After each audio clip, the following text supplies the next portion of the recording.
Fortune Carrée.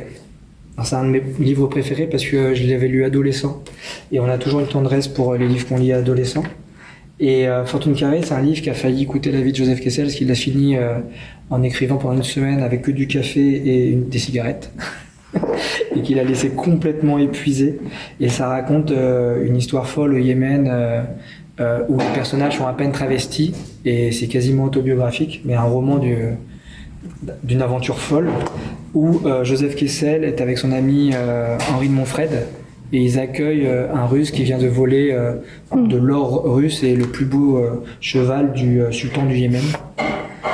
C'est vraiment des choses qui emportent. Voilà, si on veut voyager pour pas très cher, Fortune Carrée.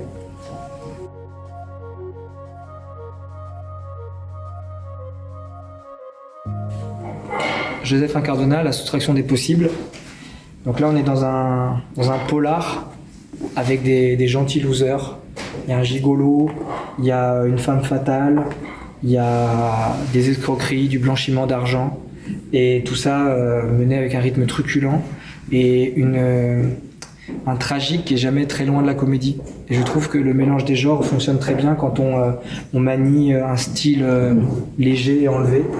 Ça fonctionne parfaitement. Donc Incardona, c'est vraiment une langue particulière où on raconte des histoires de gentils losers.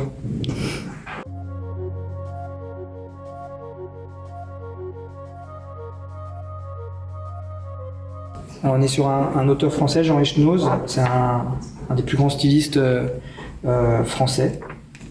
Un style qui tient qu'à lui. Enfin, un style, pour moi, c'est une voix. Et en fait, quand on prend du Echenoz, on a des histoires un peu rocambolesques. C'était le début, c'était ses premiers livres, c'était Je m'en vais, c'était Cherokee. Et qui tenaient un peu du polar, mais qui n'en était pas.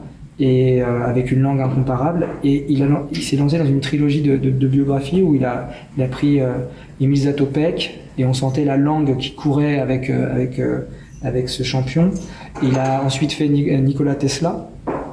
Et là, c'est au piano. C'est une biographie romancée de Ravel et de la folie de la création de ses œuvres.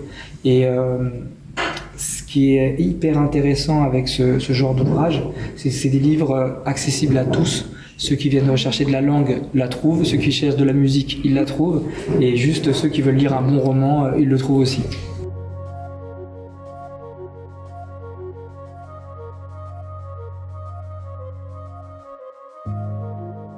Donc Ron Rash, c'est un livre qui est classé dans les polars.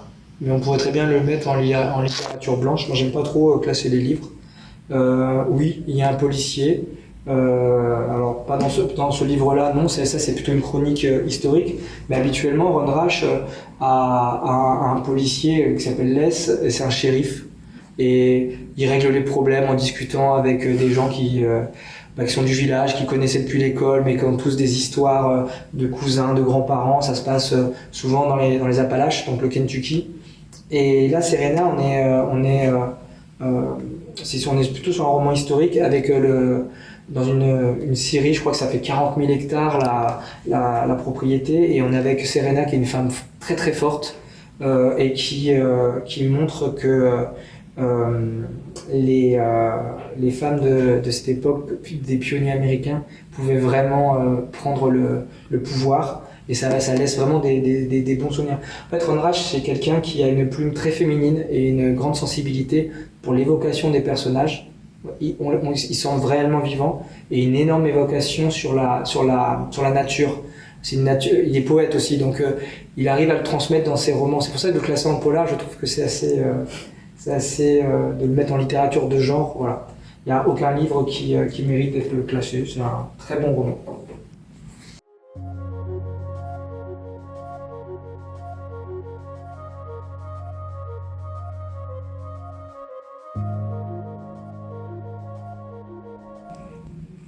Là, on est sur vraiment du très costaud.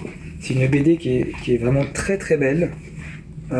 C'est des dessins et c'est Erol et Garnido qui ont entrepris d'écrire la suite de Pablo de Ségovie.